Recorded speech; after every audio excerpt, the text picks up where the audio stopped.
네, 오늘 하나님께서 주시는 말씀은 출애굽기 20장 우리 3절에서 6절까지의 말씀입니다. 네, 오늘 하나님께서 우리에게 주시는 말씀 본문을 통해서 하나님과 나 사이라는 우리 제목으로 함께 우리 말씀 듣도록 하겠습니다. 오늘의 설교의 목적은 이렇습니다. 첫 번째, 하나님과 나 사이가 어떠한 관계인지 생각해 보려고 합니다. 여러분, 우리가 하나님 믿는다고 할 때, 또 하나님을 우리가 예배할 때, 여러분 이 자리에 여러 명이 함께 모인 자리에 나왔고, 또 세상 살다 보면 많은 사람들 속에 살아가고 있지 않습니까? 그래서 우리가 하나님을 예배하고 하나님께 기도할 때에도 그 여러 사람 중에 한 명, 혹은 여러 사람 중에 섞여 있는 무리 중에 한 명, 또 여러 무리 중에 나라는 존재는 어떻게 크게 부각될까라고 생각할 수 있겠지만, 오늘 말씀을 통해서 살펴보는 것은 하나님은 나와 1대1의 관계를 원하시는구나. 그것을 볼 것입니다. 어디에서요? 우리 마음에서. 우리 마음에서. 여러분, 각자의 마음. 하나님은 이런 분이시구나. 지금도 저희가 함께 예배를 다 드리고 있지만 하나님께서는 우리 각자의 마음을 살피시고, 내가 하나님을 진정으로 예배하고 하나님을 만나고 주의 음성 듣기를 원하시는구나 라는 것을 생각해 보고 살펴볼 것입니다. 두 번째, 하나님의 우상을 얼마나 싫어하시는지를 우리가 살펴볼 것입니다. 그래서 우리의 마음에 하나님만 계시고 또 하나님을 향한 그 마음이어야 하는데, 우리 마음속에 하나님 아닌 다른 것을 품을 때 하나님 그것을 얼마나 싫어하시는구나 라는 것입니다. 여러분, 성경에서 너희가 하나님을 알라라고 했을 때 이 알라라는 단어에는 부부관계의 알을 이야기합니다. 함께 교제하고 함께 살고 친밀한 관계를 의미하는 것이죠. 그래서 하나님도 하나님을 우리에게 너희가 나를 알아라 할 때는 하나님을 여러분 개인이 주님, 하나님은 나의 선한 목자시군요. 하나님은 정말 나의 구원자시군요. 나의 주 하나님 사랑합니다. 이런 고백이 나올 수 있도록 하나님은 그렇게 우리와 함께하기를 원하신다는 것이죠. 그런데 그 하나님과의 관계 속에서, 친밀한 관계 속에서 다른 우상이나 다른 세상의 것들이 낄 때 하나님께서 너무너무 싫어하신다는 거죠. 그 지점을 여러분과 좀 생각해보고 살펴보겠습니다. 끝으로 내 마음에 그렇게 우상이 있다면 그것을 철저히 제거하고 회개하고 돌이켜 내 마음은 오직 하나님만 사랑하고 하나님께 나아갈 때, 우리 인생이 그때 정말 행복하고 자유하고 질서가 잡히는 것이구나, 이것이 정말 신앙생활하는 기쁨이구나 라는 것을 생각해 보려고 합니다. 그리고 여러분, 우리가 이 세상을 살면서 우상 숭배는 나랑 좀 거리가 멀지 않을까라고 생각할 수 있어요. 우리가 우상하면 좀 기본적으로 좀 신상, 그쵸? 그리고 어떤 상 앞에서 빌거나 절을 하거나 그런 행위들을 생각하는데, 우상은 우리 마음 가운데 하나님보다 더 사랑하여서 그것을 위해서 내 마음을 더 빼앗고 있는 것 자체가 우상이 될 수 있습니다. 그래서 그것들도 함께 생각해 보면서 이것이 하나님께서 기뻐하신 게 아니구나, 내 마음은 정말 하나님만이 계셔야 되는구나 라는 것을 생각해 보려고 합니다. 자, 여러분, 시내산에서 이제 하나님께서는 율법, 계명을 주시죠. 성경을 읽다 보면 출애굽기, 레위기, 신명기 이렇게 쭉 읽다 보면 여러분 여러 단어들이 나와서 좀 혼란스러울 때가 있으실 것 같아서 용어 정리를 좀 먼저 좀 함께 잠깐 좀 하려고 합니다. 첫 번째는 율법이라는 단어예요. 토라라고 이제 하는데, 이것은 뭐냐면 성경에서 가르치는 모든 법령을 총칭하는 단어입니다. 하나님께서 우리에게 율법을 주셨다라고 했을 때는 하나님께서 우리에게 어떻게 살아라, 계명 혹은 여러 가지 교훈 다 총칭하는 단어가 율법이라는 단어입니다. 토라라는 단어이고요. 두 번째는 이제 계명입니다. 미스바라고 하는 건데, 이 미츠바라는 단어는 권위자에 의해서 주어진 강력한 명령이에요. 그래서 대표적으로 10계명을 들 수 있어요. 그래서 이 계명의 핵심은 바로 10계명입니다. 그래서 이 10계명으로부터 많은 다양한 율례들이 파생됐어요. 그래서 10계명을 기본으로 해서 다양한 우리 구약 성경책 출애굽기나 신명기 보면 굉장히 율법들이 많이 있죠. 그렇죠? 지켜야 될 것들. 그것을 율례라고 합니다. 그런데 이 모든 율례들은 어디에서 나왔을까요? 바로 10계명에서 나왔어요. 그래서 10계명으로부터 자세하게 어떻게 살아야 하는가, 뭐 예를 들면 이웃과의 관계에서도 성경에서 뭐 도둑질하지 말라라고 했으면 이 도둑질에 대한, 물건에 대한 많은 자세한 여러 가지 율례들이 있잖아요. 그렇죠? 지켜야 될 것들이, 그것들이 바로 이 율례라는 뜻이고요. 그리고 법도라는 단어가 나와요. 주의 법도, 이 법도를 지켜라. 근데 이 법도는 뭐냐면 많은 율례들 중에서 특별히 법적으로 이렇게 뭐 예를 들어서 물건에 어떤 사람을 물건을 훔쳤으면 배상을 몇 배 해라. 혹은 안식일을 지켜야 되는데 안식일을 안 지켰을 때는 그 사람을 죽여라. 안식일법에 그런 법들이 있죠. 그래서 실제적으로 법적으로 저촉을 받는 율례들을 법도라고 합니다. 법도라고 합니다. 그래서 우리가 이제 성경을 읽다 보면 가장 위에는 우리 율법이라는 단어를 쓰고요. 이 율법의 전체를 포괄하고 거기에는 가장 핵심의 10계명이 있고요. 이 10계명에서 여러 가지 파생된 여러 가지 법들이 율례, 그 중에서도 강력한 법적 제재가 있는 것이 법도라고 하는, 규례라는 또 말도 쓰기도 하고요. 그래서 그것들 여러분 좀 정리를 하고 보시면 될 것 같고요. 자, 우리 한번 또 계속해서 하나님 말씀을 이제 볼 텐데, 여러분 10계명 중에서도 오늘 읽은 말씀 제1계명 있지 않습니까? 1계명, 너는 나 외에는 다른 신들을 내게 두지 말라. 이 10계명 중에서도 이 1계명이 모든 10계명을 포괄하는 가장 중요한 제1원칙입니다. 그래서 이 10계명에서도 이 1계명으로부터 모든 것이 파생됩니다. 자, 너는, 하나님께서 말씀하시죠. 나 외에 다른 신들을 내게 두지 마라. 하나님과 우리와의 관계의 법이 모든 율법과 모든 율례를 다 총칭합니다. 그래서 여러분, 우리가 하나님과의 계명에서 지켜야 되는 이 많은 말씀들은 관계의 법이에요, 사실은. 관계의 법. 그래서 하나님과 우리와의 어떤 관계라고 우리 지난 시간에 살펴봤죠? 사랑의 관계. 그러니까 사랑하기 때문에 이 말씀을 주신 거예요. 사랑하는 사이에서 우리가 이거 해줬으면 좋겠어, 이렇게 지켜줬으면 좋겠어, 그런 얘기 많이 하잖아요.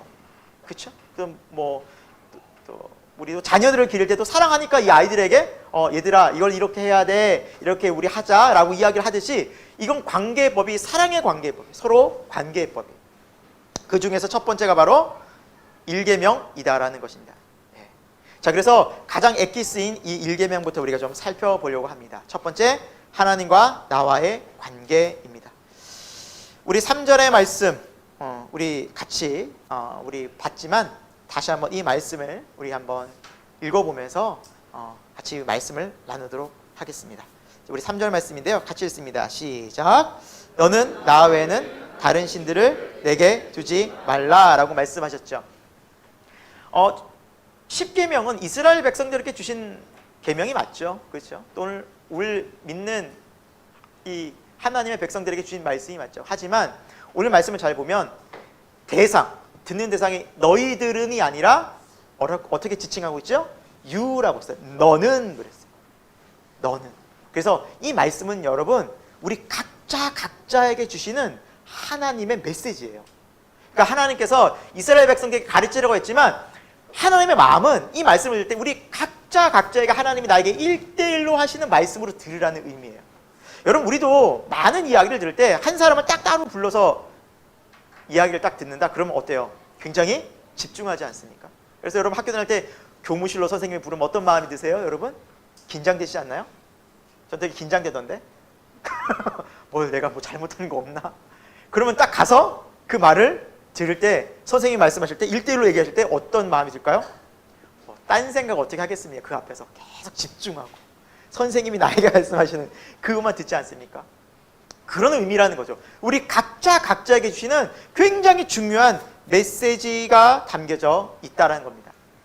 여러분, 이스라엘은 하나님께서 출애굽해서 구원하셨습니다. 마찬가지로 우리도 이 땅 가운데 하나님께서 구원해 주셔서 하나님의 거룩한 백성 교회로 불러주셨죠. 그러면은 끝납니까? 이 구원에서 이제 천국 가고 이제 천국에서 영원히 만나자, 그게 구원의 궁극적인 목표점이 아니라는 겁니다. 여러분, 우리가 천국 간 것이 정말 목적이었다면 예수님 믿고 바로 천국 데려가시면 제일 즐겁지 않겠습니까? 그런데 그러지 않으시죠? 예수님 만나고 여러분 삶이 어떠셨어요? 예수님 믿고 쉽지 않죠? 이 힘든 세상을 또 살아가잖아요. 어렵잖아요. 그러면 하나님께서 왜 구원해 놓으셨는가? 이스라엘 백성을요, 출애굽 시켜주셨잖아요. 근데 어디로 부르셨어요? 광야. 잘 곳이 있습니까? 쉴 곳이 있습니까? 물이 있습니까? 먹을 게 있습니까? 그러니까 이스라엘 백성들이 사실 좀 불만을 가질 만도 해요. 하나님 주셨지만 그것은 굉장히 제한적이었고 쉽지 않았다, 편하지 않았다는 거죠. 그런데 왜 하나님이 그곳에 부르셨어요? 광야로? 누구를 알게 하기 위해서요? 하나님이요. 그 목적 하나밖에 없어요. 이 땅에서 하나님께서 우리를 구원하신 가장 궁극적인 이유는 무엇이냐? 하나님이 어떤 분인지를 알기 원하시는 거예요. 하나님 마음이에요. 난 이런 하나님이야. 어떤 목적 갖고 천국에서 그냥 딱 만나자, 그게 아니에요. 야, 어떤 그 지점에서 만나자. 내가 너희를 인도했으니까 좀 잘 살다가 이제 열심히 하다가 천국에서 보면 돼. 그럼 그런 게 아니라 하나님은 날마다 우리와 동행하시면서 매일 만나러, 그렇죠? 구름 기둥과 불기, 내가 너희와 함께하고 있어. 두려워하지 마. 이 세상 속에서 너희 혼자 내버려 두지 않을 거야. 그리고 우리에게 구원자 예수님을 보내주셨죠. 예수님이 다른 이름이 무엇입니까? 임마누엘, 하나님이 우리와 함께 하십니다. 이런 뜻이에요. 하나님은 이걸 알려주고 싶으신 겁니다. 우리의 삶 속에서 내가 누구인지, 전능하신 하나님, 창조의 하나님, 권능의 하나님, 기적의 하나님, 물론 맞아요. 하지만 그 하나님이 왜 그걸 일으키셨냐는 거예요. 왜 우리를 창조하셨냐는 거예요. 왜 우리를 만드시고 구원하셨냐는 거예요. 내가 너희를 사랑하기 때문에. 여러분, 사랑하면 함께합니다. 어떤 상황 가운데서도 함께합니다. 아픔과 슬픔과 두려움의 상황 속에서, 심지어 죽음의 상황 속에서도 그분이 우리가 믿는 여호와 하나님인 줄로 믿습니다. 여러분, 그래서 하나님은 우리 이 세상 살면서, 믿음 생활하면서 이 고백하기 원하셔요. 여호와는 정말 나의 목자십니다. 양은 목자를 떠나서 살 수 없는 동물이라고 합니다. 무슨 강력한 발톱이 있고 날카로운 이빨이 있고 빠른 발이 있는 게 아니라 그냥 짐승이 옆에서 늑대가 나타나면 죽어요. 또 음식을 잘 찾아다니는 것도 아니에요. 눈앞에 낭떠러지가 있어도요, 가시거리가 한 30에서 50cm 밖에 안 돼서 그거 급급하고 먹다가 낭떠러지에 떨어져 때로는 죽기도 하고 그래요. 목자가 없으면 양은 살 수가 없어요. 그러면 우리 인생 속에서 우리가 신앙생활하면서 어떤 고백이 나오느냐? 주님, 이 힘든 세상인데 주님 없었다면 어떻게 살 수 있을까요? 그러나 주님 때문에 살 수 있어요. 저 주님, 정말 주님을 나의 목자라고 이 시간 고백합니다. 주님 참 감사합니다. 하나님 나의 영원한 아버지가 되시는군. 이런 믿음의 고백을 하나님 원하신다는 거죠. 여러분, 우리가 신앙생활 하면서 그러한 믿음의 마음으로 성경도 보시고 예배도 드리시고 매일매일을 산다면 이 주님을 더 깊이 알아가는 은혜가 있을 줄로 믿습니다.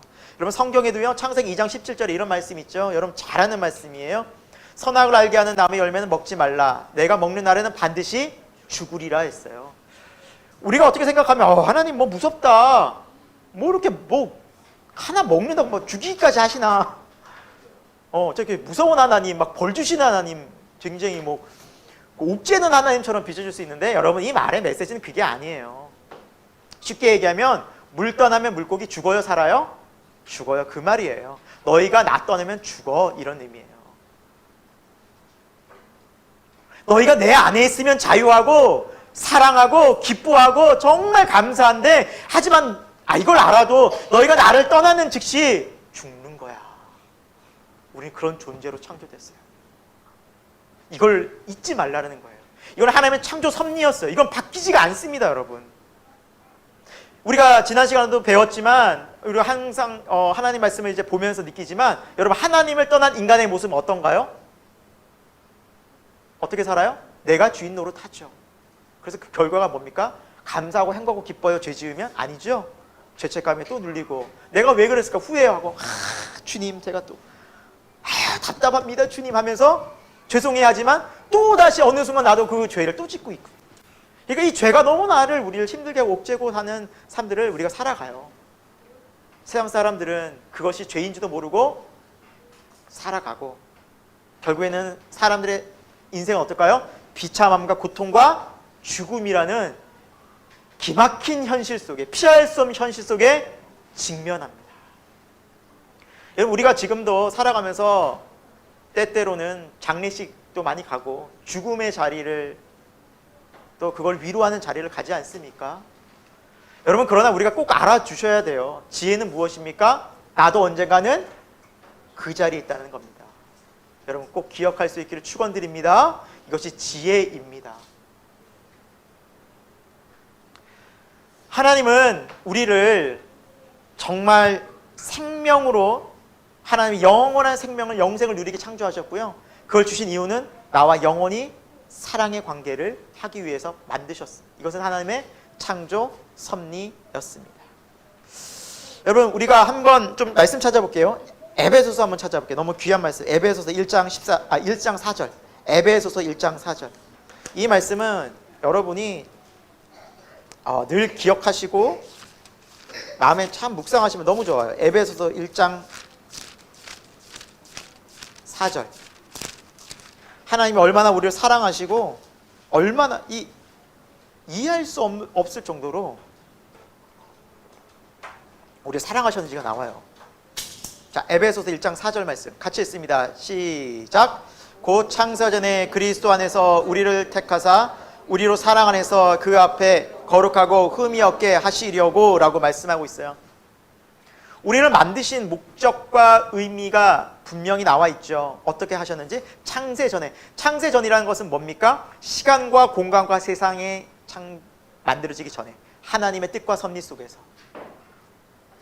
그런데 그 안에 벌써 그리스도 안에서, 그리스도 예수 안에서, 예수의 십자가 안에서 정확하게 우리를 택하시고 우리를 구원하셨는데 사랑으로.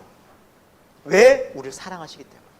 여러분, 우리가 범죄할 것 주님 왜 모르셨을까요? 다 알고 계셨어요. 그럼에도 우리를 사랑하셨어요. 그래서 만드시고 우리와 교제하기 위해서 우리를 살리시려고 아들 예수 그리스도까지 희생시키면서까지 우리를 창조하신 겁니다. 왜요? 사랑하기 때문에. 그리고 우리를 거룩하고 흠없는 의로운 존재로 천국에서 다시 만나기를 하나님 이미 예정하셨어요. 그게 우리 존재예요, 여러분. 이게 믿어지십니까? 이거는 우리 어떤 이성과 생각으로 판단으로도 다 모를 거예요. 평생을 알아가도 전 모를 거라 생각합니다. 이 하나님의 마음을. 근데 이게 성경에 하나님의 마음이라고 기록하고 있어요. 우리 얼마나 사랑하셨는지. 여러분 스스로를 세상에서 비교하여 절대 여러분 스스로를 판단하고 비하하지 마시기 바랍니다. 우리의 가치는요, 하나님이 이렇게 사랑하시고 이렇게 존귀히 여기시는 아들 예수 그리스도의 핏값으로까지 우리를 살리고 구원하기 원하시는 존재가 저와 여러분을 믿으시기 바랍니다. 여러분, 이게 사랑 가운데 우리를 만드신 이유예요. 그래서 하나님은 사랑하자는 거예요. 이 사랑을 알기 원하는 거예요. 아담과 하와가 잠깐 그렇게 하나님과 교제하다가 결국에는 죄를 짓고 타락하게 됐죠. 하지만 그것이 끝난 게 아니죠. 우리를 구원하기 위해서, 우리를 다시 하나님의 사랑을 알려주기 위해서 누가 오셨죠? 예수 그리스도. 그게 중요한 거예요. 십자가. 다시 우리는 이 하나님의 거룩하고 영원한 사랑을 알게 되었습니다. 예수 그리스도를 통해서. 이게 소망이 되는 것입니다. 우리 인간에게 유일한 소망. 그래서 오늘 말씀은 너는 나 외에는 다른 신들을 내 앞에 두지 말라고 했어요. 너는 나 외에는이라는 말을 다른 해석본에는 너는 내 앞에서 다른 신들을 내게 두지 말라고 해요. 여러분, 하나님과 우리와의 관계는 1대1의 관계이고 싶어 하시는 거예요. 하나님은. 우리는 너무너무 사랑하고 좋아하는 사람이나 누군가를 보고 싶으면 1대1로 보기 원하잖아요. 직접 만나기 원하잖아요. 그래서 하나님은 하나님과 우리, 나 사이에 아무도 끼기를 원치 않으시는 거예요. 1대1로 집중하여 바라보기를 원하십니다. 여러분, 여기서 중요한 것은 하나님은 이미 우리를 그렇게 바라보고 계십니다. 그래서 우리의 마음에, 우리의 믿음의 눈을 들어 주님을 바라보는 순간, 아, 주님 감사합니다, 이 마음이 생기는 거예요. 왜? 주님의 거룩한 사랑의 빛이 이미 우리에게 비춰지고 있기 때문에. 우리의 마음이 주님께로 향한다면 그 집중되는 그 마음 속에서 주님의 사랑을 우리는 알아가기 시작할 것입니다. 성령님을 통하여. 그것이 바로 하나님의 백성의 삶이라는 것이죠. 여러분, 그런데 하나님 우리를 이렇게 거룩하게 사랑 가운데 창조하시고, 특히 하나님 어떤 분이세요? 우주 만물을 창조하시고 우리 같은 정말 이 사람을 창조하신 너무나 위대하신 분 아닙니까? 그런 하나님이 우리와 교제하자. 내가 너를 1대1로 만나기 원한다 하는데 우리 앞에 다른 무엇인가, 세상이 무엇인가 다 가려져 있다면 하나님의 입장은 얼마나 좀 자존심 상하지 않을까요, 여러분? 좀 생각해 봤으면 좋겠어요. 정말 내가 눈앞에 사랑하는 사람과 함께 앉아 있어요. 부부가 앉아 있어요. 그런데 그 사랑하는 그 대상이 딴 눈을 팔고 있는 게 보여요. 그럼 앞에 있는 사람은 얼마나 화나는 정도가 아니라 자존심이, 마음이 상할 거예요. 그렇지 않겠어요? 왜 나를 놔두고? 그렇잖아요. 사랑한다고 말도 하면서. 그게 바로 하나님 앞에서 우상을 두는 행위라는 겁니다. 하나님 우리를 그렇게 보고 계신다는 거예요. 그래서 얼마나 우리가 우상을 만들고 한심한 모습인지 답답한 우리의 모습을 성경 이사야에서는 이렇게 말씀하고 있어요. 44장 15절인데 우리 같이 한번 읽어봅니다. 시작. 이 나무는 사람이 땔감을 삶는 것이거늘 그가 그것을 가지고 자기 몸을 덮게도 하고 불을 피워 떡을 굽기도 하고 신상을 만들어 경배하며 우상을 만들고 그 앞에 엎드리기도 하는구나 라고 하나님 직접 말씀하세요. 너희들이 나무 가지고 땔감하지 않냐, 음식 만들 때 나무 피우지 않냐, 그거 그렇게 없어지는 거지 않냐. 그런데 어떤 때는 그 나무를 가지고 막 조각해서 신인 것처럼 꾸며놓고 엎드려 절하고 그것으로부터 복을 빌지 않냐. 얼마나 한심한 노릇이냐라고 말씀한 거예요. 우상은 니네 손으로 만들어 놓고 거기다가 빌고 있으니 내가 얼마나 이것을 답답하게 보는 줄 아느냐라고 말씀하셨습니다. 이게 우상이라는 거예요. 우상의 존재, 허상이죠. 사랑하는 여러분, 우리가 하나님을 오해하면 안 됩니다. 하나님은요, 우리와 깊은 관계를 갖기 원하시고요. 우리의 어디에 오기 원하세요? 마음에 오기 원하세요. 마음. 여러분, 이 마음이라는 이 카르디아라는 뜻은 성경의 지성소라는 같은 의미라고 합니다. 지성소가 어떤 곳이에요? 하나님의 임재가 있는 거룩한 장소. 즉 우리의 마음은 하나님이 거하시는 거룩한 장소. 같은 의미예요. 여러분, 우리가 마음을 정말 잘 써야 되고 소중히 여겨야 해요. 그래서 성경 잠언서 4장 23절에는 무릇 지킬 만한 모든 것 중에서 너희 마음을 지키라. 생명의 근원이 이에서 남임이라고 말씀하고 있어요. 우리가 마음을 함부로 써서는 안 되고요. 함부로 우리의 마음을 막 아무나 담아서도 안 돼요. 너무 귀하기 때문이에요. 우리 마음에는 처음부터 하나님이 거하시려고 마음을 창조하신 거예요. 하나님이 아니고서 우리 마음이 채워지지 않습니다. 그래서 하나님은 이미 에스겔서를 통해서 우리에게 이렇게 말씀하셨죠. 36장 27절 우리 같이 한번 읽어봅니다. 시작. 또 내 영을 너희 속에 두어 너희로 내 율례를 행하게 하리니 너희가 내 규례를 지켜 행할지라 라고 말씀하죠.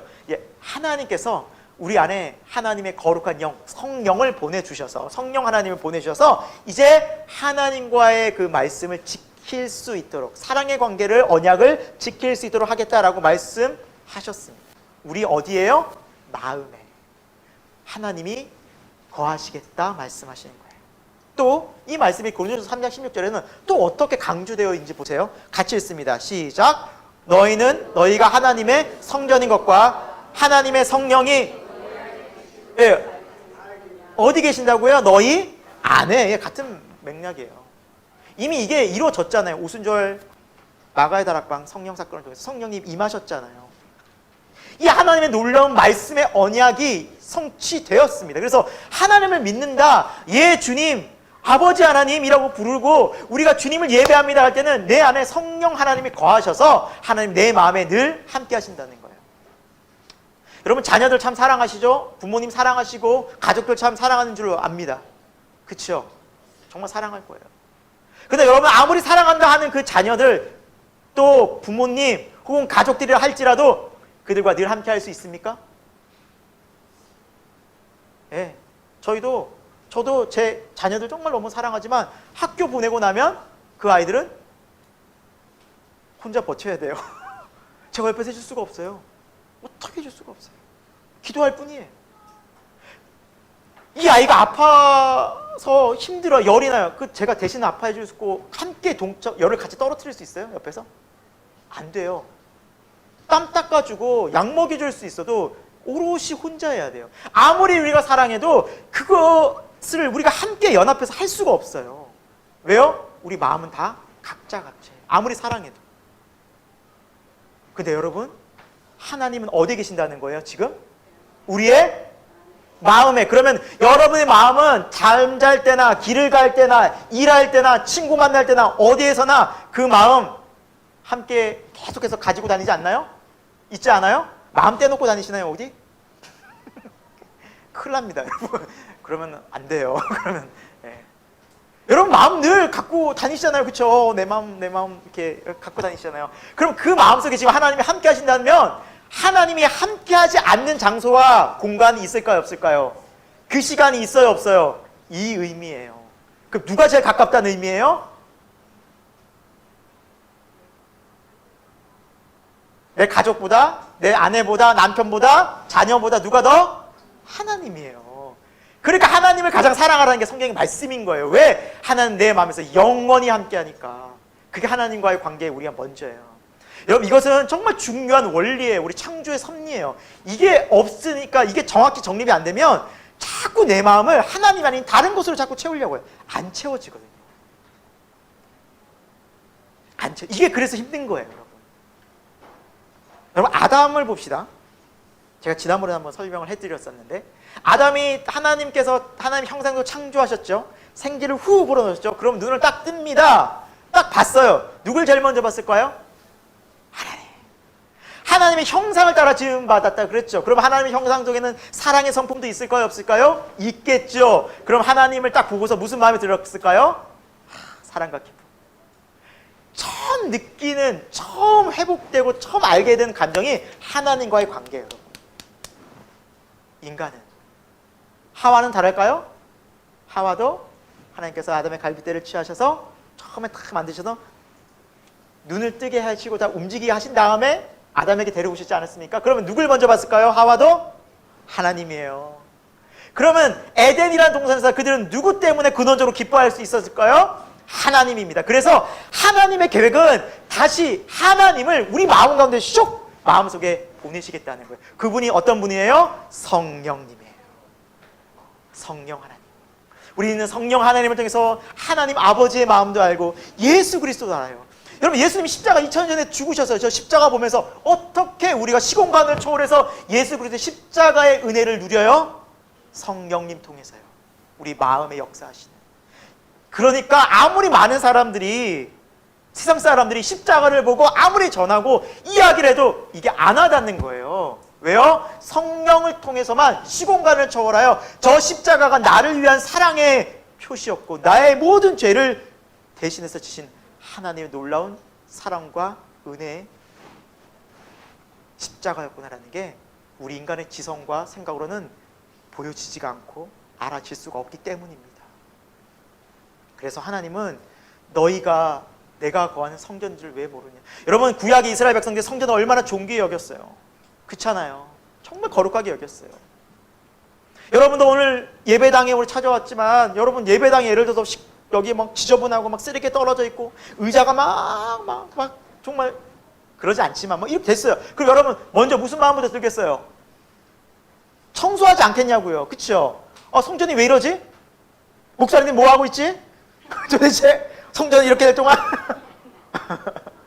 네. 그러지 않겠어요? 그러니까 성전이 어지러워져 있으면 하나님의 예배 드리는 마음에서 내가 막 마음이 힘들어져서 이거부터 치울 거예요. 안 그러겠냐고요. 그렇죠.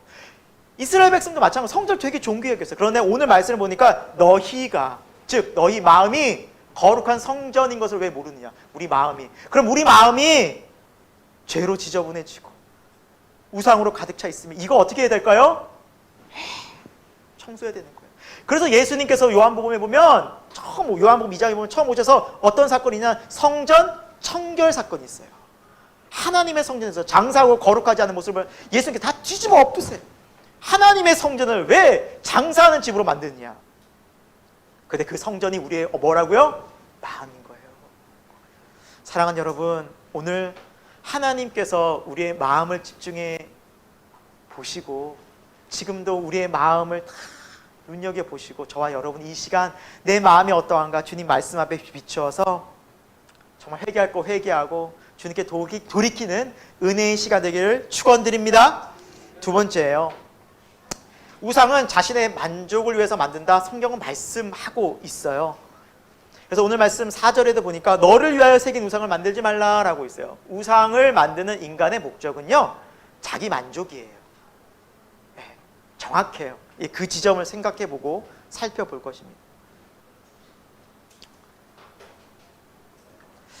자, 여러분, 왜 인간은 우상을 만들게 되었을까요? 왜 우상을 이렇게 만드는 일을 하게 되었을까요? 자, 애초에 하나님이 우리와 함께 했어요. 그렇죠? 아담과 하와 때 에덴 동산에서. 그렇죠? 선악과를 먹고 하나님의 말씀을 어김으로 말미암아 불순종으로 말미암아 그 죄로 인하여 인간은 하나님과 어떻게 됐습니까? 단절이 된 거예요. 완전히 끊어져 버렸어요.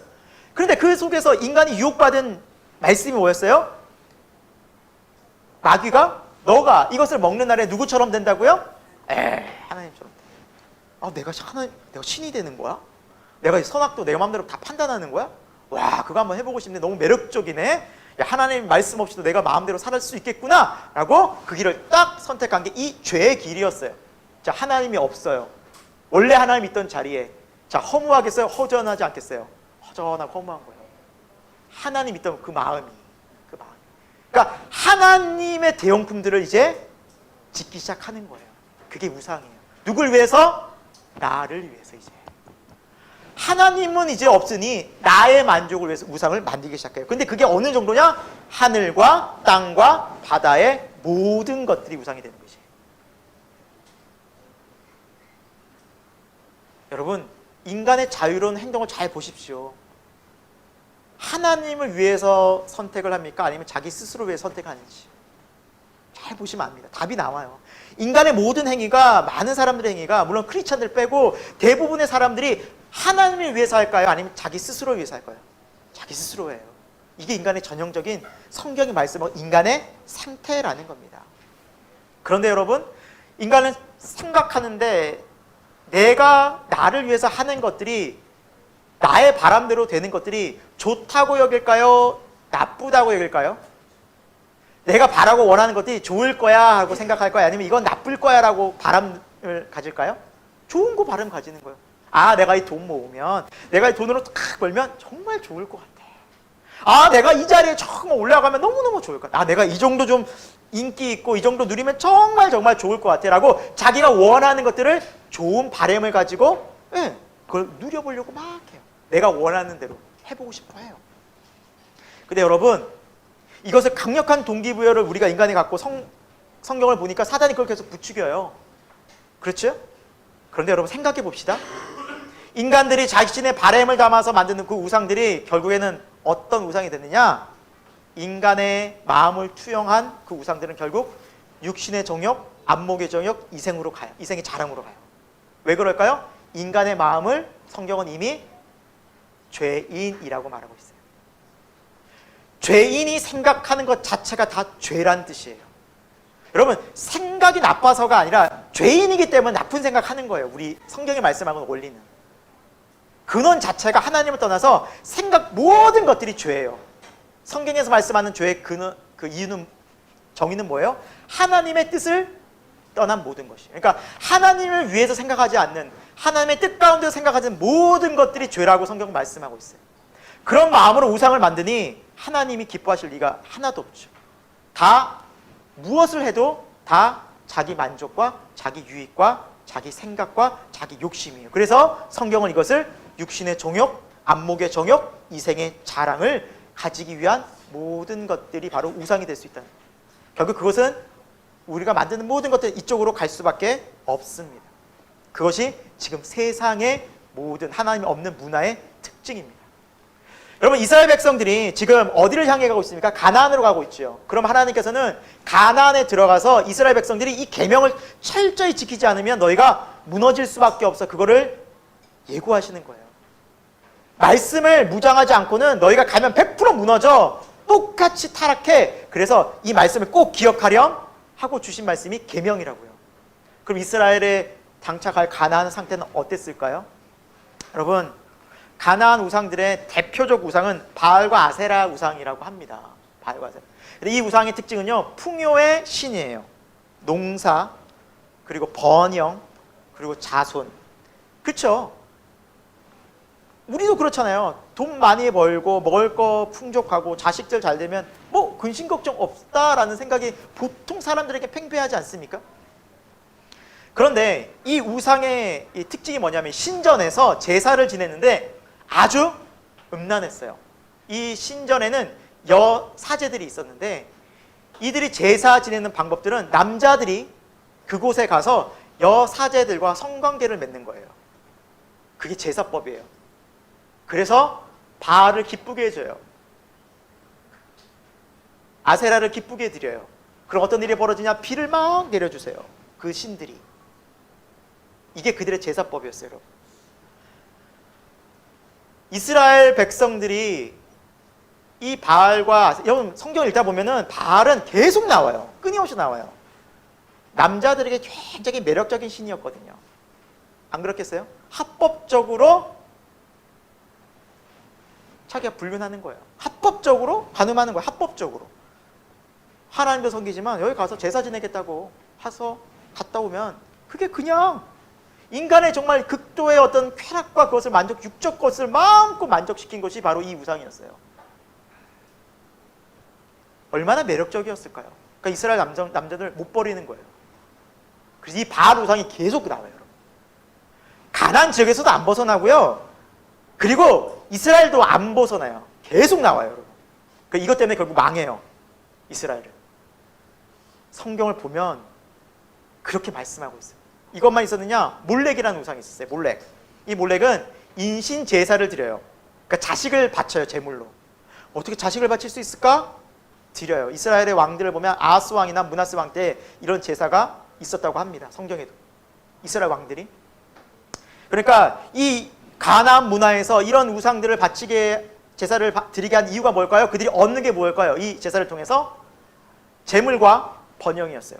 재물과 번영. 재물과 돈과 그들이 잘 살 수만, 땅에서 잘 살 수만 있다면 자식도 얼마든지 바치겠다는 거예요. 죽이겠다는 거예요. 어떻게 그렇게 살 수 있을까? 네. 여러분 오늘날 안 그럴까요?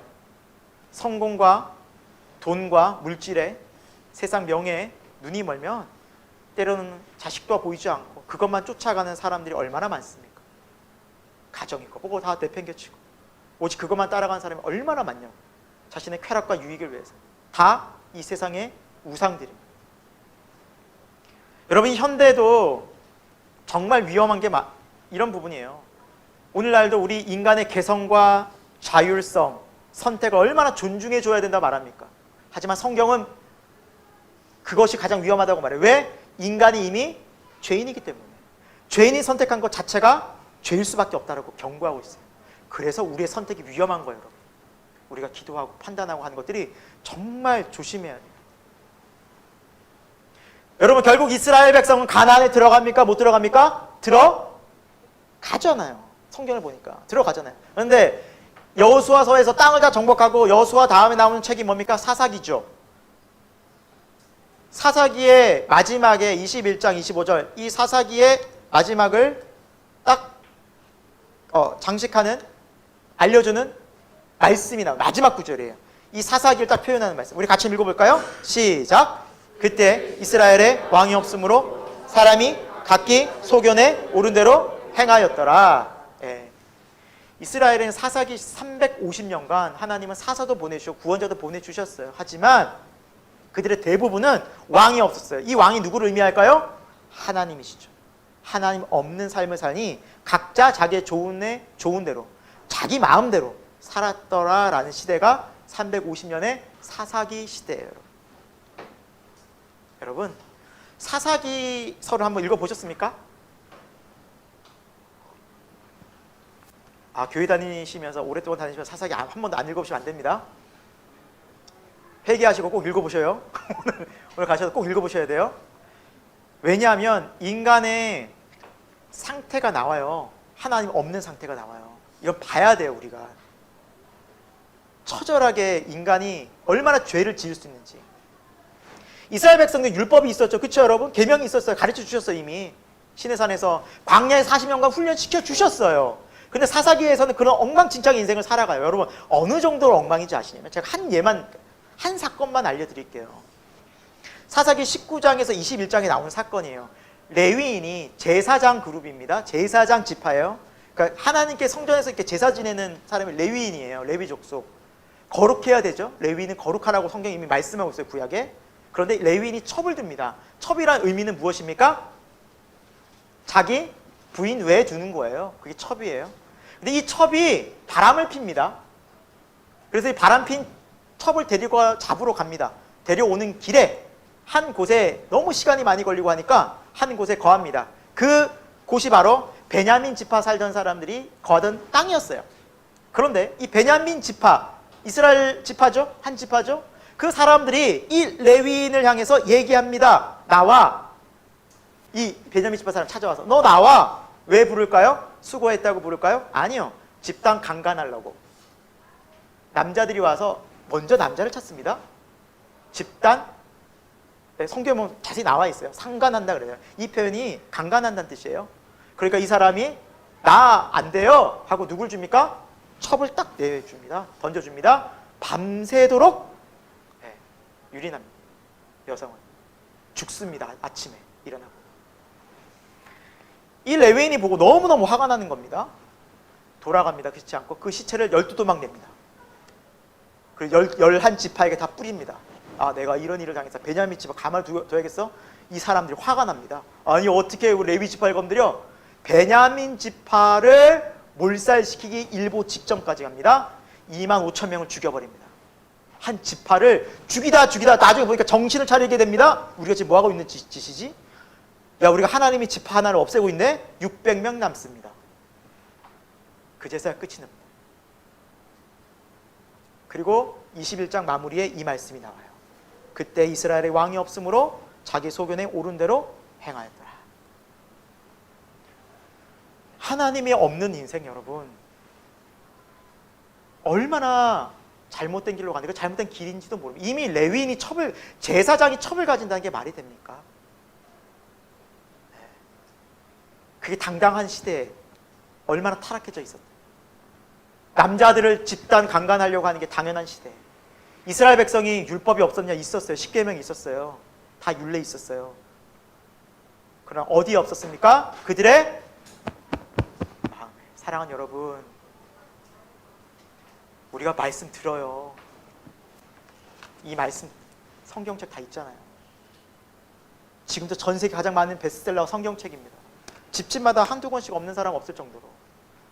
근데 이 말씀이 어디에 없어요? 우리 마음에 없는 거예요.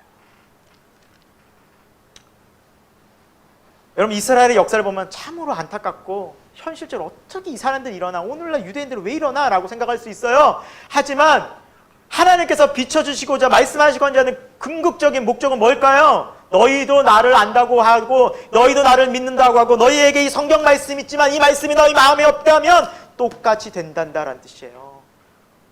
우리는 성적으로 타락하지 않을까요? 죽이려는 마음 없을까요? 미워하는 마음 없을까요? 그 마음이 안 다스려진다는 거예요. 뭐가 없으면? 말씀이 없습니다. 우리 마음에. 사랑하는 여러분, 오늘 제가 처음 시작할 때 말씀드린 우리 마음을 봐야 된다. 오늘 여러분 이 자리에 앉아 계세요. 맞아요. 예배 드리러 왔어요. 그런데 여러분, 하나님께서 뭘 보시느냐? 우리의 마음을 보신다는 겁니다. 여러분, 우리가 어떻게 마음 다스려야 할까요? 성경은 이렇게 말씀하고 있습니다. 고린도전서 10장 31절 우리 같이 읽습니다. 시작. 그런즉 너희가 먹든지 마시든지 무엇을 하든지 다 하나님의 영광을 위하여 하라. 아멘. 여러분, 이것이 우리가 살아가야 할 삶의 모습 방식이라는 것이죠. 먹든지 마시든지 너희 모든 일상 속에서, 너희 삶 속에서 무엇을 하든지 하나님의 영광을 위하여 하라. 여러분, 새생명이라 하신 분들 기억하실 거예요. 영광, 히브리어 뭐예요? 카보드. 뜻이 뭡니까? 중심을 두다. 우리 마음의 중심을 누구를 두라는 겁니까? 하나님. 먹든지 마시든지 무엇을 하든지 너희 중심에 하나님 생각하고 하라라는 거예요. 그러지 않으면 우리는 살 수 없는 존재고 늘 죄 지을 수밖에 없는 존재라는 거예요. 여러분, 이 땅 가운데 살면서 여러분, 우리가 죄가 그렇게 우리를 유혹하고 그런 영적 전쟁 가운데 있다는 것을 우리가 기억해야만, 아니면 우리도 똑같이, 아니 더 타락할 수 있어요. 다윗 넘어진 거 보세요. 다윗. 아니 믿음의 사람 다윗이 어떻게 간음을 합니까? 아니 거기서 끝난 게 아니라 살인까지 저지르지 않습니까? 어떻게 그럴 수 있냐는 거예요. 그러면 우리도 그럴 수 있다는 거예요. 여러분, 솔로몬이 어떻게 망했습니까? 지혜의 왕인 솔로몬이 우상 숭배 때문에 망했어요. 결국 어떻게 그렇게 우상을 섬길 수 있을까? 솔로몬이, 지혜의 왕이. 그렇다면 우리도 충분히 섬길 수 있다라는 거예요. 여러분, 뭘 자신합니까? 우리가 우상 숭배에서 우리가 자유롭다고요? 천만에요. 자유롭지 않아요. 진짜 말씀 보고 하나님 앞에서 우리 마음 비춰보면 우리도 엉망진창일걸요. 그래서 우리가 회개해야 돼요. 하나님은 그런 예배를 기뻐 받으시는 거예요. 그래서 여러분, 세 번째 말씀, 하나님만 섬기는 자가 되어서 우리는 영원한 은혜를 누릴 수 있기를 축원드립니다. 이제 우리가 이게 나가야 될 성도의 삶인 거예요. 누구만 섬기라고요? 하나님만 섬기라는 거예요. 이것이 누누이 성경에서 강조되고 있는 변화하지 않는 핵심 가치예요. 하나님만 섬겨라. 너희는 나 여호와만 경외하라. 이게 안 되거든요. 사람들의 마음이. 우리도 그럴 거예요. 여러분, 이걸 잊으셔서는 안 돼요. 하나님만 섬기라는 거예요. 그때 우리는 영원한 하나님의 은혜와 사랑을 누린다는 겁니다. 하나님 외에는 없습니다. 우리에게 답이. 자, 우리 말씀 5절과 6절 같이 한번 읽어보겠습니다. 시작. 그들에게 절하지 말며 그것들을 섬기지 말라.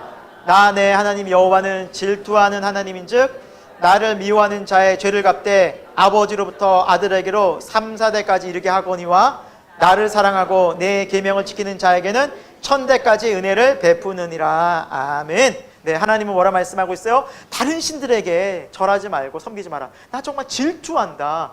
정말 화가 난다. 못 참겠다 말씀하세요.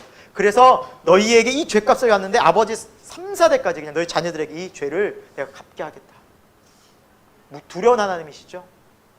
여러분, 근데 우리는 6절 말씀을 집중해야 돼요. 그러니까 이 저주 받지 말고 돌이켜서 1000대까지 은혜, 영원한 은혜 받으라는 거예요. 하나님은. 하나님의 마음은 5절 마지막이죠. 괜히 막 하나님 벌써 두려워가. 여러분, 우리는 그런 하나님 오해하면 안 됩니다. 괜히 맞아, 말씀 안 지키면 벌 받지, 이런 게 아니라 하나님을 사랑하고 계명을 지켜서 1000대까지 영원한 은혜를 너와 내 자손 대대로 누리라는 거예요. 그게 하나님 뜻이고 마음이라는 겁니다. 그것이 우상을 멀리해야 될 우리의 모습입니다. 자, 한번 살펴봅니다. 자, 여러분, 질문하겠습니다. 이스라엘 백성이 출애굽해서 가나안을 하고 왕국 시대를 세우잖아요. 자, 그때 그들은 우상을 섬겼잖아요. 그렇죠? 역사를 보면 그걸 하나님 안 섬겼습니까? 성전에서 예배 안 드렸나요? 한번 생각해 보세요. 우상을 막 섬겼어요. 바알과 아세라도 섬기고 몰렉도 섬기고. 그러면 성전에서 예배 안 드렸을까요? 그거 안 하고 예배 안 드리지 말아야겠다. 이것만 섬겨야겠다고 우상만 섬겼을까요? 같이 섬겼어요. 그래서 성경은 우리에게 뭘 조심하라고 경계하냐면 혼합주의 조심하라고 해요. 하나님 이거 싫어하셔요. 혼합주의 싫어하세요. 하나님도 좀 내가 섬겨야 되고, 또 세상에서 내가 필요하면 세상에도 이렇게 다 내가 필요한 거 다 얻어 써야지, 필요한 도움 받고 세상도 의지해야지. 그걸 절대적으로 싫어하시는 분이 하나님이셔요. 그게 혼합주의라는 겁니다. 혼합주의. 여러분, 이스라엘의 많은 왕들 중에 특히 북이스라엘은 크게 신경 쓸 필요가 없는 게 정말 다 악한 왕들이라서 거기는 우리가 본받을 왕이 없고, 남유다 왕들 중에서 개혁을 하는 왕들이 있어요. 개혁을 왕. 특히 2명이 있어요. 히스기야와 요시야 왕이에요. 그들은 많은 왕들 중에서도 특별히 개혁을 했어요. 우상 숭배를 척결하고 성전을 거룩하게 만드는, 율법을 다시 세우는 놀라운 하나님 기뻐하신 일을 했어요. 근데 2왕밖에 없어요. 안타깝게 강력하게 개혁 일으킨 왕. 그 중에 이제 요시야 왕의 시대에 하나님께서 성전과 이 땅을 개혁하는데 그 당시의 상황이 나와 있어요. 어떤 상황에서 성전 개혁을 했는지 말씀, 제가 찾아온 말씀 한번 우리 읽어볼게요. 시작. 또 여호와의 성전에서 아세라상을 내다가 예루살렘 바깥 기드론 시내로 가져다 거기에서 불사르고 빻아서 가루를 만들어 그 가루를 평민의 묘지에 뿌리고 또 여호와의 성전 가운데 남창의 집을 헐었으니 그곳은 여인이 아세라를 위하여 휘장을 짜는 처소였더라 라고 말씀하고 있어요. 당시 우상 척결을 하던 시대의 상황이 기록되어 있는 거예요. 자, 우상을 섬기던 그 우상들이 어디에 있었어요, 여러분? 여기서 예배를 드리는데 여기 불상이 있는 거예요. 불상. 십자가 밑에 불상이 있어요. 그리고 예배 드리는 거예요. 그 상황이라고 생각하시면 돼요. 근데 아무렇지도 않아요. 많은 왕들이 딱 2명 딱 눈에 들어왔어요. 8절에 성전관에 남창의 집이 있다고 그랬죠? 네. 이거는 대놓고 남색하는 거예요. 즉 동성연애죠. 그게 어디 있었어요? 네. 성전 가운데. 저 따로 밀실 하나 마련해서 여기서 남자들이 성행위하고 있어요. 거기서 예배 드리고 있거든요. 하나님 마음이 어떻겠냐고요. 근데 그거 누구도 바꾸지 생각을 안 했어요. 2명의 왕들이 이걸 한 거예요. 하나님 얼마나 기쁘셨겠냐고요. 이 우상을 제거하고 하나님 섬기는 왕. 많은 거룩한 교회들이 있고 많은 성도들이 있어요. 하나님의 말씀을 들어요. 그런 내 마음속에 정말 우상을 제거하는 그 영혼들을, 그 성도들을 하나님이 얼마나 기뻐하시겠냐는 거예요. 요시야 왕처럼. 사랑하는 여러분, 우리 마음에 우상을 두고 세상도 사랑하고 하나님도 섬길 수 없어요. 아니, 행위는 하겠죠. 그러나 그것을 얼마나 하나님의 마음을 아프게 드리고 거기에 얼마나 하나님의 영광이 드러나지 않는다는 것, 우리 삶이 전혀 하나님의 기쁨과 영광이 되지 않는다는 것은 우리가 정말 귀 기울여 들어야 될 하나님의 말씀이라는 겁니다. 결국 이렇게 성전 청결을 하고 정말 온 대대적으로 나라가 개혁을 했지만 여러분, 그것이 오래가지 않습니다. 약 20년 뒤에 바벨론에 의해서 완전히 멸망당합니다. 왜요? 다시 우상을 싹 끌어들였거든요. 이것이. 그래서 그 나라가 결국 멸망합니다. 무엇 때문에요? 우상 때문에. 자, 여러분, 하나님의 거룩한 성전이 이제 무엇이라고요? 우리의, 이걸 알아요. 우리 마음이에요. 이제 여러분 이 개념이 들어오셔요. 아, 이스라엘 정말 어떻게 성전에서 그럴 수 있었을까? 이 말씀은 즉 너희의 마음을 돌아보라는 거예요. 하나님께서 이 말씀을 주신 이유는 오늘 너희의 지금의 마음은 어떠하냐라는 거예요. 우리가 살아가는 마음. 자, 우리 같이 한번 읽어볼까요? 고린도전서 3장 16, 17절 같이 읽습니다. 시작. 너희는 너희가 하나님의 성전인 것과 하나님의 성령이 너희 안에 계신 것을 알지 못하느냐? 누구든지 하나님의 성전을 더럽히면 하나님이 그 삶을 멸하시리라. 하나님의 성전은 거룩하니 건물이 아니라 너희도 거룩하다는 거예요. 하나님의 성전, 하나님 모신 곳, 그럼 우리의 마음도 거룩하다. 우리가 하나님을 믿습니다. 하나님을 나의 아버지라 부르고 예수 그리스도를 구원자라고 소리 높여 찬양하고 감사하는 그 마음, 그 은혜의 마음 속에 또 다시 세상을 사랑하는 마음이 들어오고, 또 우리가 우상을 계속해서 세상과 버타며 육신의 정욕, 안목의 정욕, 이생의 자랑 가운데 지낼 때 그 예배를 보고 하나님께서는 얼마나 마음이 상하시겠다. 결국에는 하나님이 17절에 뭐라 말씀하세요? 성전이 더럽혀지면 결국 뭐가 된다고요? 멸하신다는. 여러분, 내가 계속해서 죄를 지으면서 살 수 있다는 큰 착각 속에 지내시면 안 됩니다. 큰일 납니다. 위기 찾아옵니다. 그래서 하나님이 원하시는 것은 이 마음의 제사입니다. 제가 읽습니다. 하나님께서 구하시는 제사는 상한 심령이라. 하나님이여 상하고 통회하는 마음을 주께서 멸시하지 아니하시리이다. 하나님 원하시는 제사는 어떤 거라고요? 상한 마음이라고요. 여러분, 하나님께서 오늘 기뻐하시는 것은 여러분이 이곳에 앉아서 마음을 다하여 뜻을 다하여 소리 높여 하나님을 찬송하고 또 헌금 기쁨으로 드리고 예배 자리에서 또 사람들 만나서, 물론 그거 귀한 일입니다. 하지만 내 마음을 하나님께서 보신다는 겁니다. 우리의 마음을. 상한 심령으로 와서 주여, 내가 한 주간도 하나님 앞에서 온전히 예배하지 못하고 하나님을 섬기지 못하고 내 마음에 우상이 가득했습니다. 하나님, 이 우상을 주님 앞에서 다 제거하기 원합니다. 주여, 나를 불쌍히 여겨 주옵소서. 제가 예레미야서는 현대인의 성경을 좀 찾아봤습니다. 이 말씀이 개역 개정보다는 조금 더 현대인의 성경이 좀 쉬워서 같이 좀 읽어볼게요. 같이 읽습니다. 시작. 그는 무엇보다 부패하고 거짓될 것은 사람의 마음이다. 누가 그런 마음을 알 수 있겠느냐? 그러나 나 여호와는 마음을 살피고 그 깊은 동기를 조사해서 각 사람이 행한 대로 갚아주겠다 말씀하십니다. 예, 주님은 우리의 마음을 다 아십니다. 마음을 다 감찰하고 계십니다. 그럼 이 경고의 말씀을 준 이유는 뭘까요? 그것을 회개하고 돌이키라는 거죠.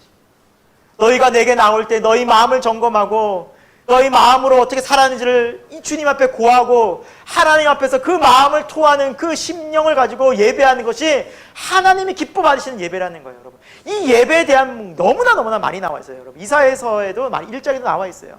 너희가 내게 재물을 가지고 오느냐? 나 그거 기뻐하지 않는다. 땅만 밟고 있다. 너희가 삶이 다 부패하고 죄악 가운데 있구나. 난 그걸 원치 않는다. 세상에서는 우상을 섬기고 마음대로 살아가면서 나와서 여호와 앞에 재물 드린다고 나 그거 받지도 않고 원하지도 않는다. 나는 헛된 제사 지내고 있다라고 말씀하고 있습니다. 여러분, 우리가 우리 마음을 돌이켜 봅시다. 예, 하나님 섬기는 거 하나님 알고 계십니다. 그러나 여러분, 동시에 우리가 세상적인 것들로 뭔가 우리 마음을 끌고 마음에 좋아하고 마음에 탐닉하고 마음에서 내가 그것으로부터 위안을 얻는 무엇이 있지 않습니까? 그것이 우상입니다. 성경은, 하나님은 그것을 제거하라고 하십니다. 나만 바라봐야 한다. 그것을 내 앞에 다른 신들을 두지 마라. 너와 나 사이에 그 우상을 만들지 마라라고 말씀하고 있다는 것이죠. 여러분, 오늘 이 시간 우리가 그 마음을 생각하고 살펴보기 원합니다. 그리고 우리 마음을 주께로 정말 날마다 돌이키기 원합니다. 그래서 예수님이 뭐라 말씀하셨죠? 나를 따라오려거든 자기를 부인하고 날마다 나를 따르라. 날마다. 예, 주님, 날마다 주님 따르고 있는지 점검하지 않으면 절대 십자가의 길은 갈 수가 없습니다, 여러분. 우리가 굉장히 쉽게 생각하는 그 십자가의 길이, 여러분, 우리 마음이 어떤지를 정말 살펴본다면, 아, 주님, 제가 회개해야겠군요. 예, 주님, 제가 정말 죄인이군요. 이 고백이 우리 마음에서 나올 수밖에 없지 않겠나 생각이 듭니다. 여러분, 이 예배 시간에 저와 여러분이 회개하게 되는 놀라운 은혜가 있기를 예수 그리스도의 이름으로 축원드립니다. 여러분, 그리고 오늘 마지막으로 생각해 볼 것은 뭐냐? 내 자녀들이 천대까지 복을 받는다라는 부분이에요. 여러분, 하나님은 우리에게 말씀하세요. 내 자녀들에게 믿음을 가르치라는 거예요.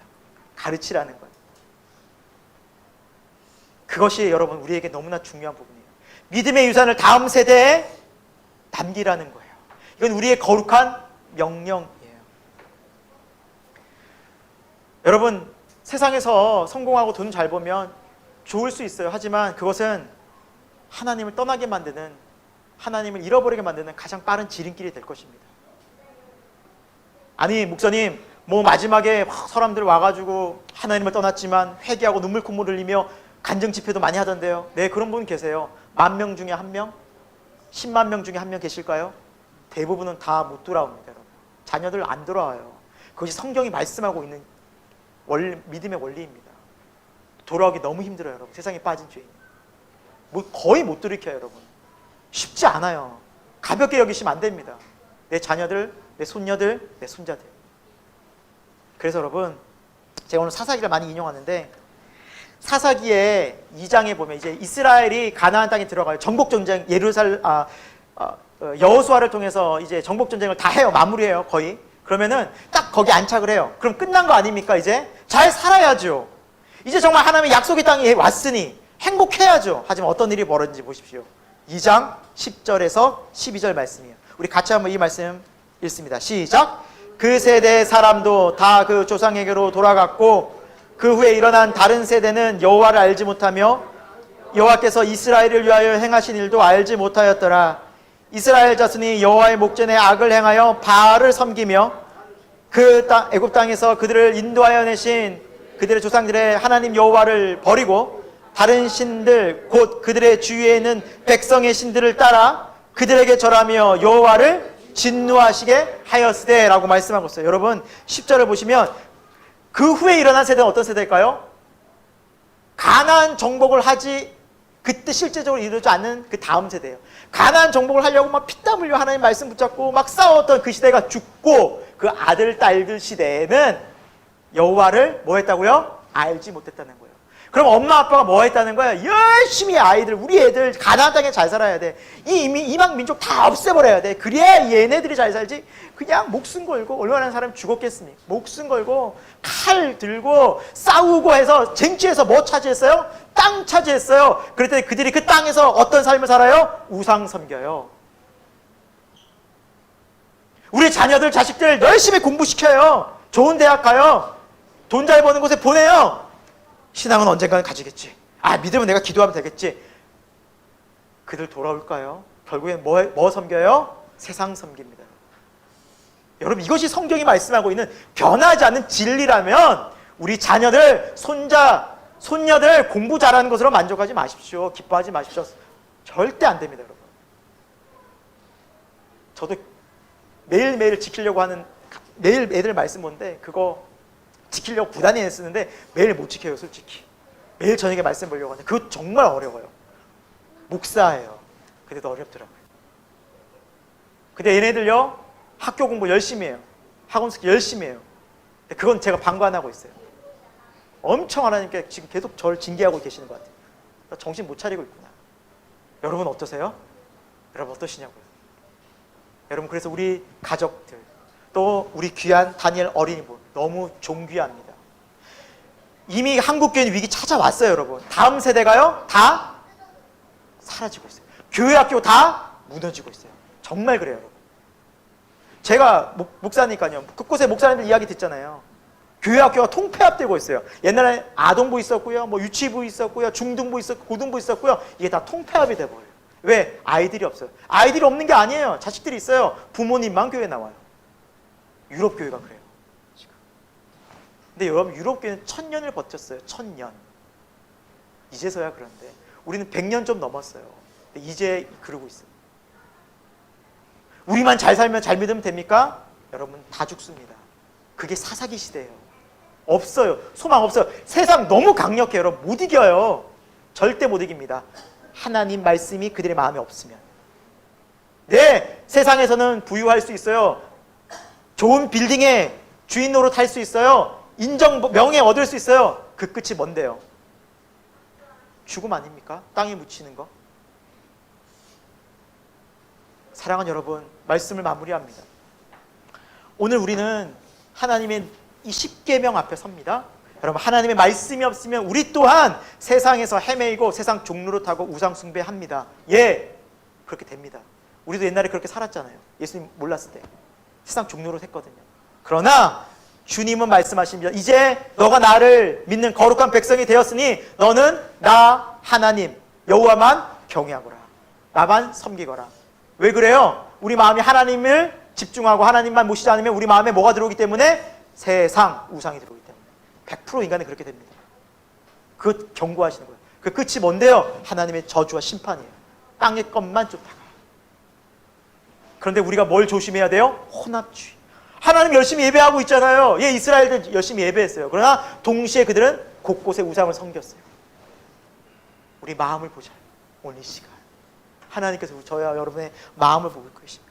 그리고 이 마음을 하나님께 온전히 드리지 못할 때 또 우리가 우상을 섬기고 있다면 정말 회개하고 하나님 앞에서 진정으로 주님만 경외하는, 주님만 예배하는 마음 될 수 있도록 회개하는 저와 여러분에게 축원드립니다. 그리고 우리의 자녀들에게 꼭 이 생명의 복음을 목숨 걸고 전수합시다. 이것은 우리가 꼭 잊어서는 안 되는 생명의 복음, 영원히 그들과 함께하는 유일한 길이기 때문입니다. 함께 기도하겠습니다. 하나님, 오늘 우리에게 하나님의 가장 귀한 명령, 거룩한 생명의 말씀, 너희가 나를 떠나서는 살 수 없다. 너희가 나 외 다른 신을 내 앞에서 두지 말아라 라고 말씀하시는 그 생명의 복음을 들었습니다. 사랑하는 주님, 우리의 마음을 점검해 봅니다. 한 주 동안 어떻게 살았는지, 아니 우리가 평소에 일상 속에서 어떻게 살았는지를 점검해 봅니다. 하나님, 우리 마음에도 우상이 가득했음을 고백합니다. 돈을 좋아했습니다. 주님보다, 하나님보다 가족이 먼저였습니다. 때로는 세상의 쾌락과 즐거움을 우리의 눈과 귀가 그곳에 마음을 쏟고 있었습니다. 세상 돌아가는 일에, 세상 되어진 일에 비판하고 정죄하고 판단하면서 하나님의 뜻보다는 내 생각을 앞세웠습니다. 하나님, 우리 마음에 가득한 육신의 정욕, 안목의 정욕, 이생의 자랑, 나를 위해 세운 그 모든 우상들을 제거하는 은혜가 있게 하여 주옵소서. 우리 마음에서 거룩한 개혁이, 영적 개혁이 일어나서 정말 하나님 안에서 이 믿음의 길을 거룩한 성도로 살아가는 우리 새생명교회 다 되게 하여 주옵소서. 예수님의 이름으로 기도드립니다. 아멘. 하나님, 우리는 죄 가운데서 하나님을 떠나 죽을 수밖에 없었고 어둠을 사랑하고 죄를 사랑하며 이 세상의 육신의 정욕, 안목의 정욕, 이생의 자랑 가운데 파묻혀서 살던 인생이었습니다. 그러나 우리 인생을 불쌍히 여기셔서 긍휼히 여기셔서 예수 그리스도의 십자가의 은혜 가운데서 우리를 사랑 가운데 예정하고 택정하셔서 우리를 구원하여 주신 그 십자가의 놀라운 은혜 감사와 찬양과 영광을 올려드립니다. 하나님, 우리를 구원하신 것은 아들 예수 그리스도를 십자가에 내어주기까지 우리를 이 세상에서 구원하여 주셔서 저 영원한 하늘에서 우리를 영원히 만나기 위해서 준비하셨건만, 하나님, 우리는 그 십자가의 은혜와 구원을 늘 감사하고 그 주님과 교제하기보다는 세상의 마음을 빼앗겨 또다시 우린 육신의 정욕, 안목의 정욕, 이생의 자랑 가운데 살았던 인생임을 고백하고 회개합니다. 하나님, 우리의 죄를 용서하여 주옵소서. 하나님, 우리의 마음이 이 죄 가운데 있을 때 회개할 수 있는 은혜 허락하여 주옵소서. 이 죄들이 생각날 때 즉시 십자가로 나아가는 은혜 허락하여 주옵소서. 그래서 그곳에서 하나님의 평온과 자유와 하나님의 마음 느끼고 이 하나님의 말씀이 우리의 인생을 이끌어 나가는 날마다 십자가의 길을, 이 구원의 길을 믿음으로 담대히 주님과 함께 걷는 놀라운 은혜 허락하여 주옵소서. 우리 마음에 성령님 계십니다.